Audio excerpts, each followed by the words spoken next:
Bueno, de nuevo con Marta Bosio. Estar con Marta Bosio es como siempre el eterno reencuentro. Es una de esas personas que cualquier periodista que empiece o que lleve años y nunca haya entrevistado, lo primero que va a sentir es que es un reencuentro. Eso es la preciosidad que tiene la calidez humana y aparte de todo su bagaje intelectual y creativo. Marta Bosio, bienvenida aquí a De Vuelta. Muchas gracias, además qué linda presentación. ¿Tú eres poeta o has intentado hacer poesía alguna vez? Mejor no. Me encantó eso. Gracias. Como de un poeta, ¿verdad? Qué lindo. Sí, pero siempre son lindos los reencuentros, ¿verdad? Sí, es verdad. Sí. ¿Cuáles son los reencuentros más hermosos que tú has tenido? Depende, ¿no? Si me preguntas con la dramaturgia, que es una de mis grandes, yo descubrí que la dramaturgia... Con los amores. Bueno, esos son más complicados y medio secretos. Pero digamos, la dramaturgia se convirtió para mí en una cosa maravillosa un día que me castigaron en mi casa. Mi mamá me castigó por algo y me pegó, me pellizcó, en fin, como decían las mamás antes, y yo me pellizcaba. Mi mamá era experta en pellizcos. Y yo decía, ay, qué rico, quiero otro. Entonces mi mamá, ante esa desautorización pública con mis hermanos, me dijo que me encerraría en el garaje a ver si era tan rico.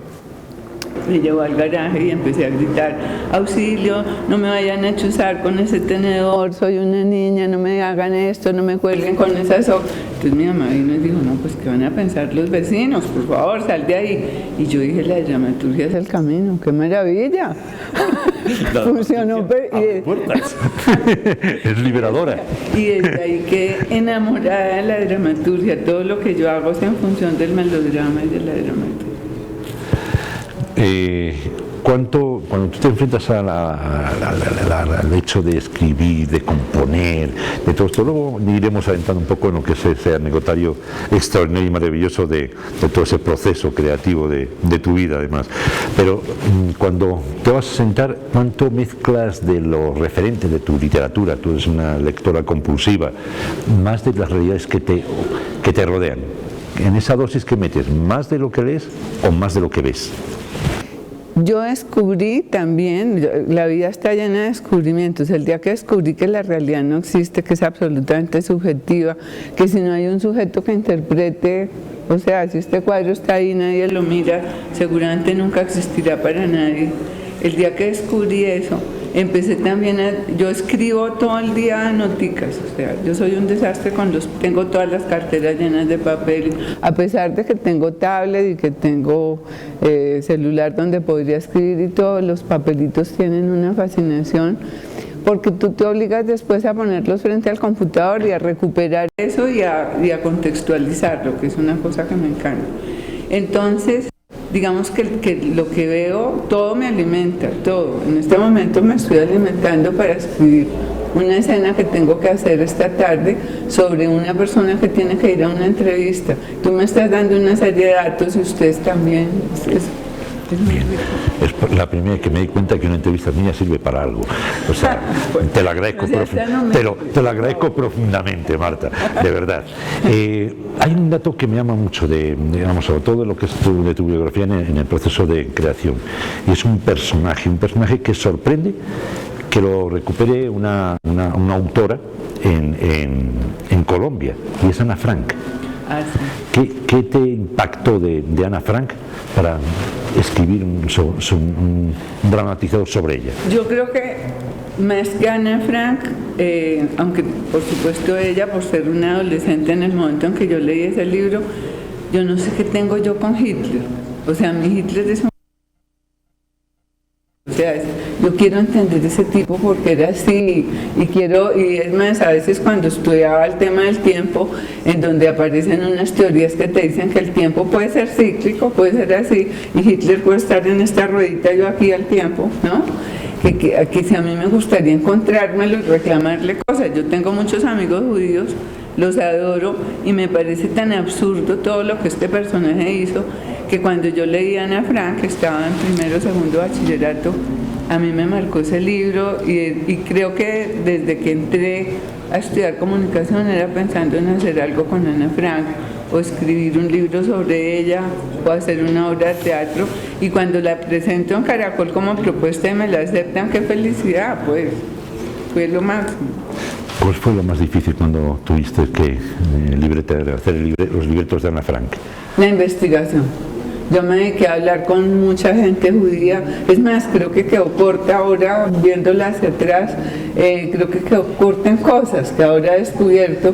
Por ejemplo, en Nat Geo pasan una serie sobre Hitler, sobre toda la etapa de Hitler. Cuando leo el libro de la novia de Hitler, que se me escapa, Eva, bueno, entonces descubro, uy, qué bueno hubiera sido meter esto, pero bueno, era el mundo de esta gente metida ya en este refugio. Y fue muy, muy, muy rico, muy enriquecedor. Y Elena Mayarino, que ha sido mi compañera acá en la universidad, que fuera mi protagonista, era una delicia también. Fue una cosa muy linda de hacer. Claro, tú la ves ahorita y le encuentras cantidades de errores de producción, de lo que era en una época, cómo estábamos delimitados, ¿no? Pero para mí fue un experimento lindísimo.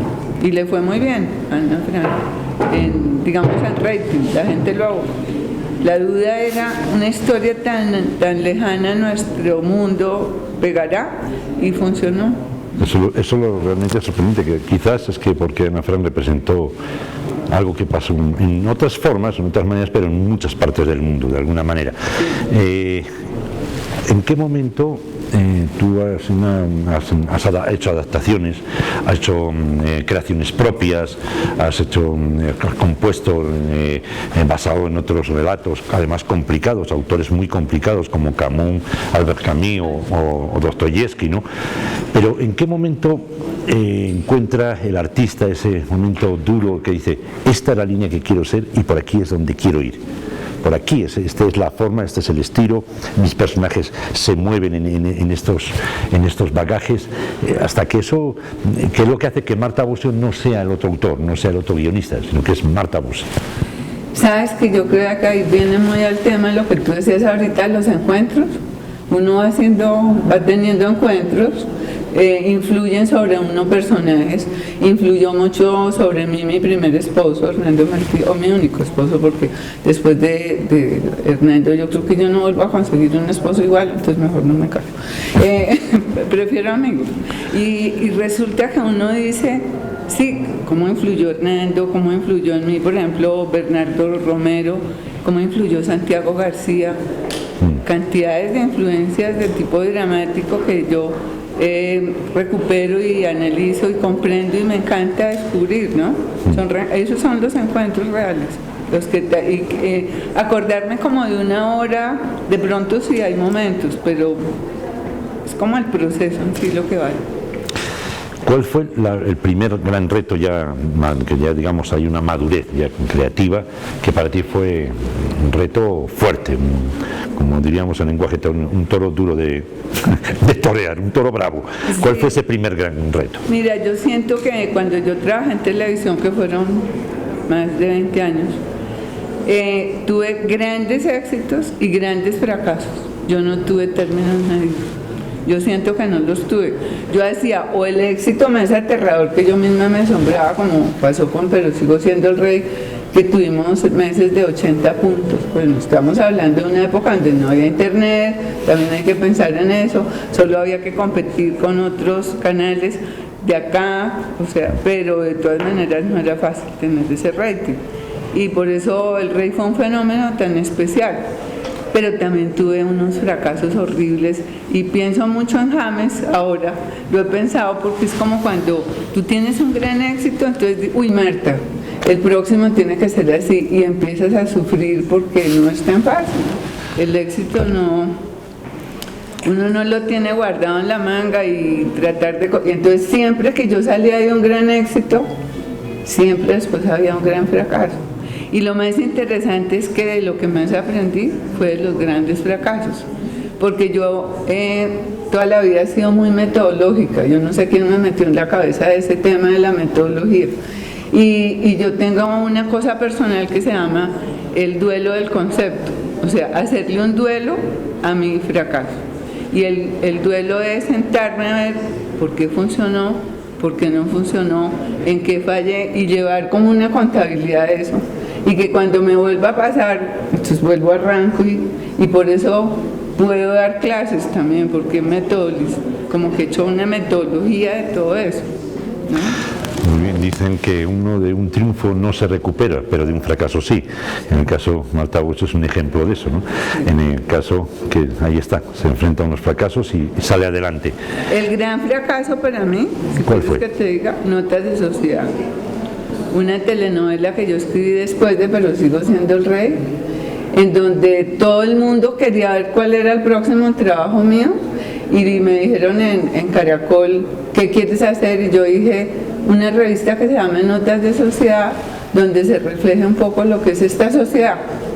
Y entonces todo el mundo empezó a buscarse. Entonces empezaban, ¿será que este es el expresidente López? ¿Será que este es Iván Nicolás? Y se me volvió el drama más terrible hacer eso, pues, porque yo me encontraba con la gente y me decían, oye, yo soy fulanita tal, con una actitud.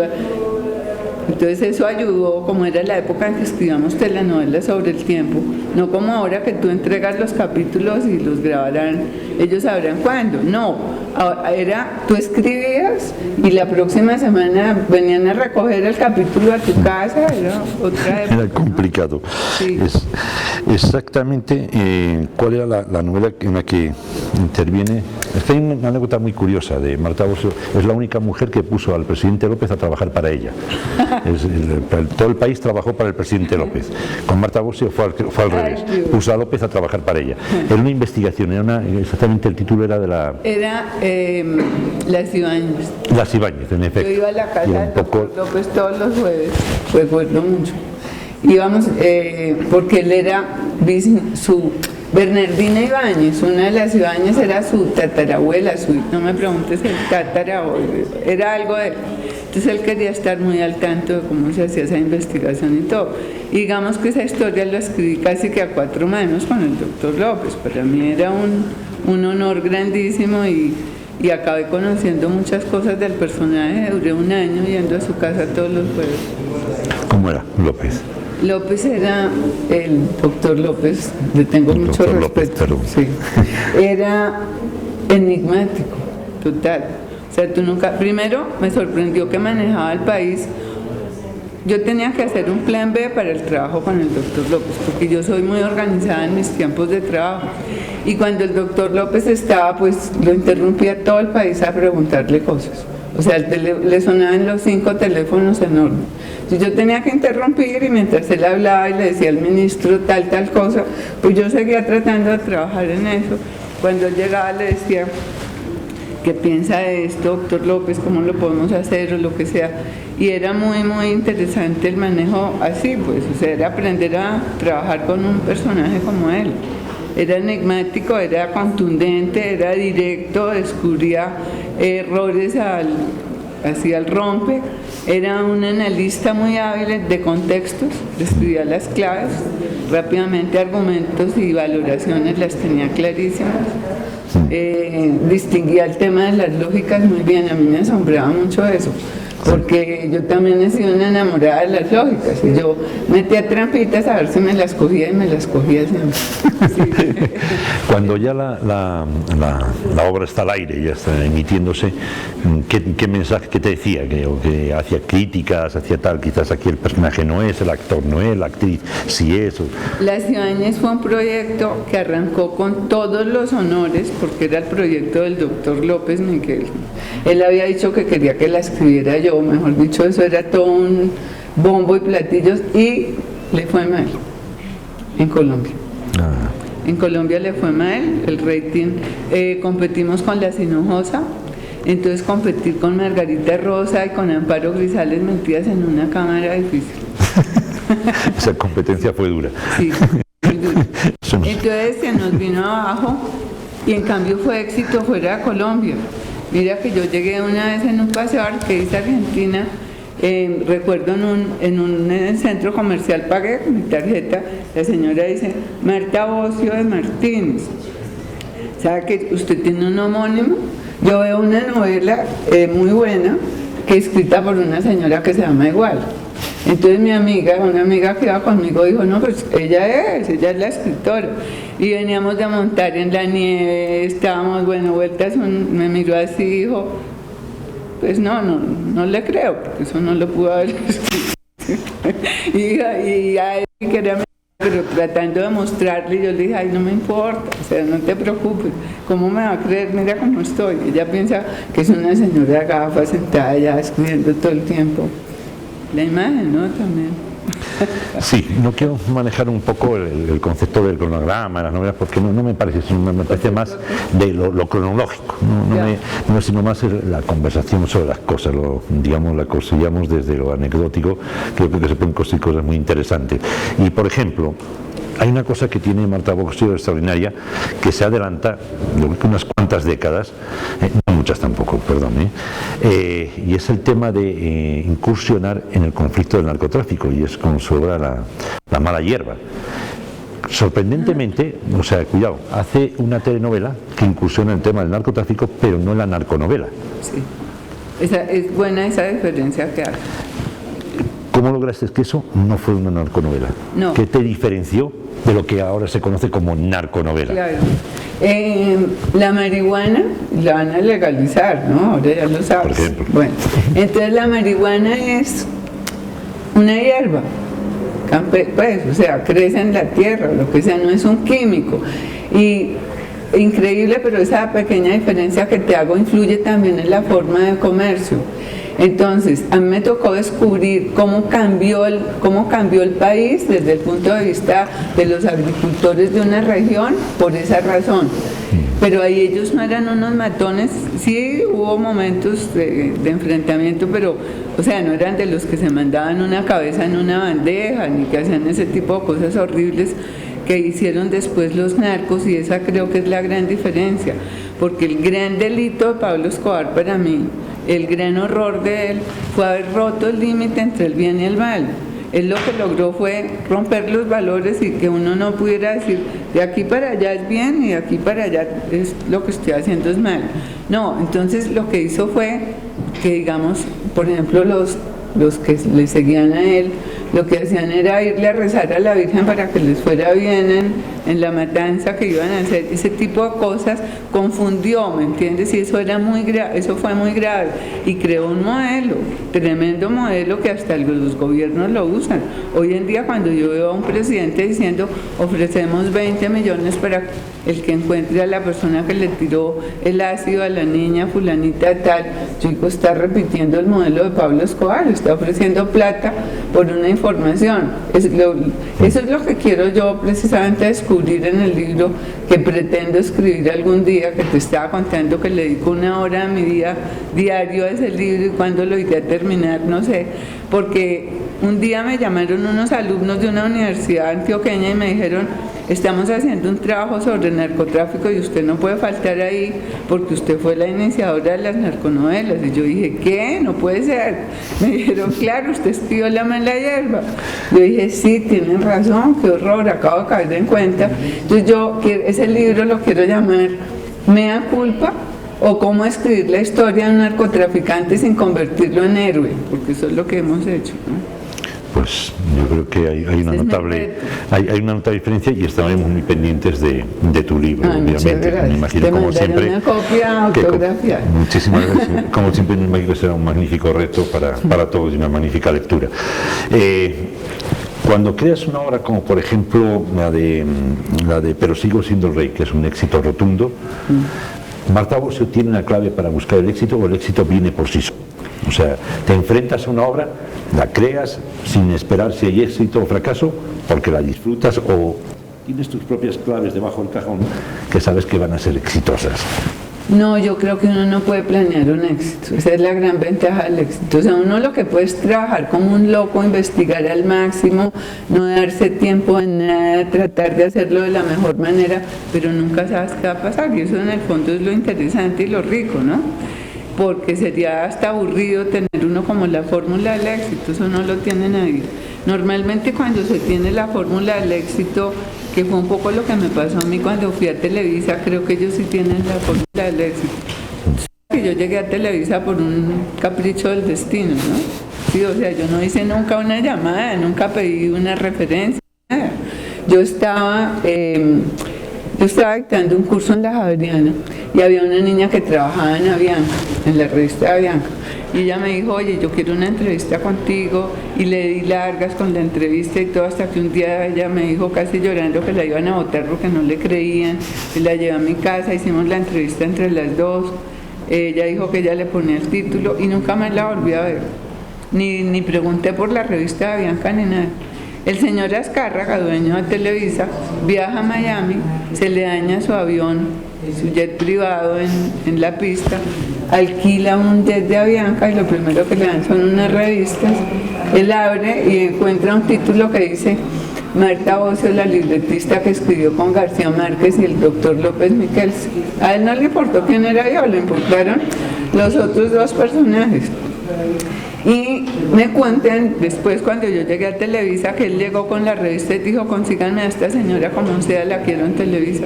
Y así trabajé yo 2 años en Televisa, así llegué a Televisa. Hice con ellos una telenovela. Hay una cosa que a otros libretistas como tú, que también viajaron a México, les chocaba, era, digamos, la industria aquí no era industria, era un proceso casi artesanal. Sin embargo, México ya era una industria, ya la industria de la imagen era muy fuerte el choque ese de salir la forma de producir en Colombia a la forma de producir en México.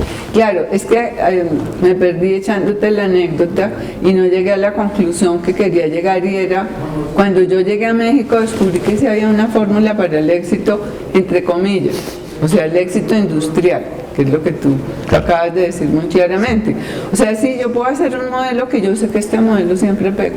O sea, el hijo que anda buscando a la mamá, el hombre que tiene varias mujeres, una serie de elementos de esos melodramáticos que siempre van a pegar. Y yo puedo, es más, cuando yo llegué a Televisa me dijeron, oye, hay un archivo grandísimo de éxitos asegurados que tú puedes cogerlos, realimentarlos y les cambias los nombres y en fin, y hacemos, ¿no?, con algunas variaciones.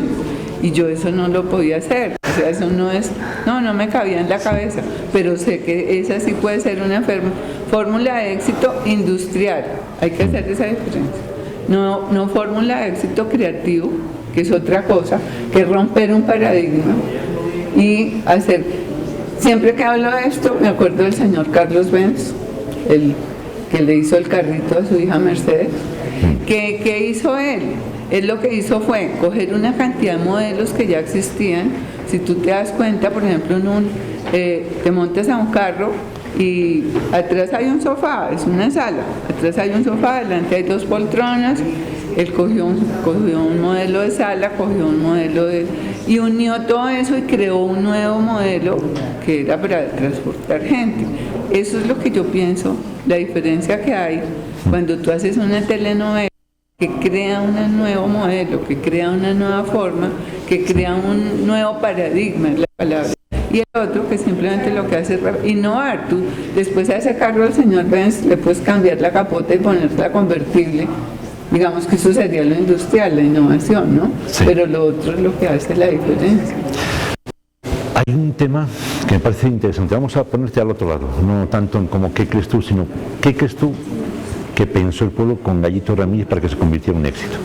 ¿Qué es lo que crees tú cuál fue la sensibilidad esa del pueblo colombiano para convertir en semejante fenómeno? Mira que yo no lo hice con esa intención, pero es más, lo sigo comprendiendo hoy en día cuando veo y vuelvo a mencionar a James para que veas cómo me ha impresionado. Sí, el triunfador. Es la historia del triunfador. Es la historia de la persona que salió de la nada y se convirtió en un héroe a través de un deporte. Ese fue nuestro hit, realmente.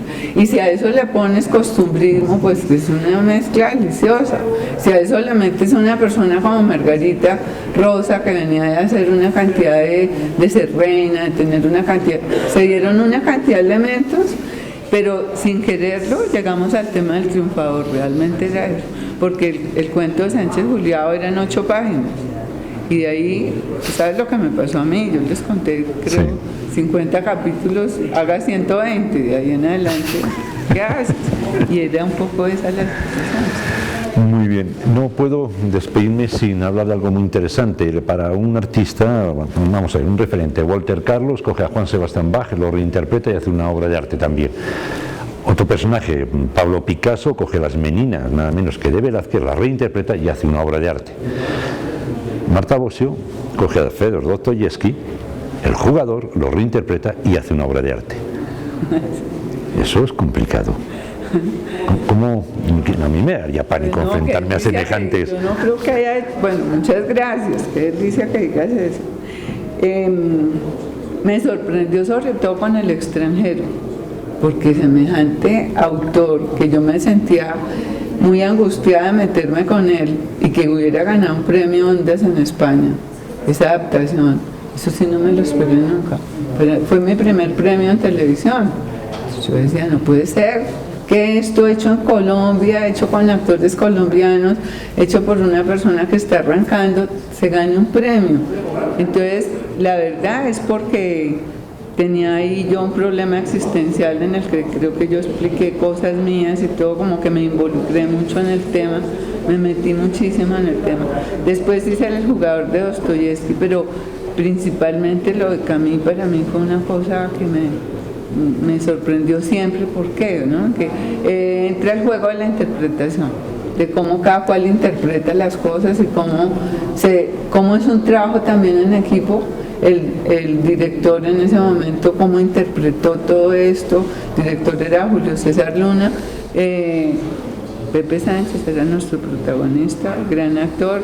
Entonces todo eso influye para que se logre una cosa muy linda que se logró ahí y que yo nunca entendí de verdad por qué lo habíamos ganado. Para mí fue la gran sorpresa.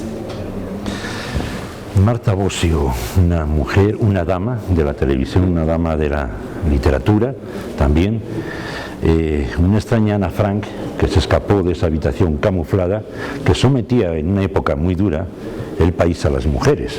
Ella supo encontrar esa puerta de salida, le hizo seguramente un gesto grotesco a un tal Hitler, se escapó, nos dio una obra extraordinaria y siempre estaremos en los eternos reencuentros con Marta Bosio. Muchas gracias. A ti muchas gracias, insisto en que eres poeta. Gracias. Gracias. Muy amable. De verdad, muy interesante.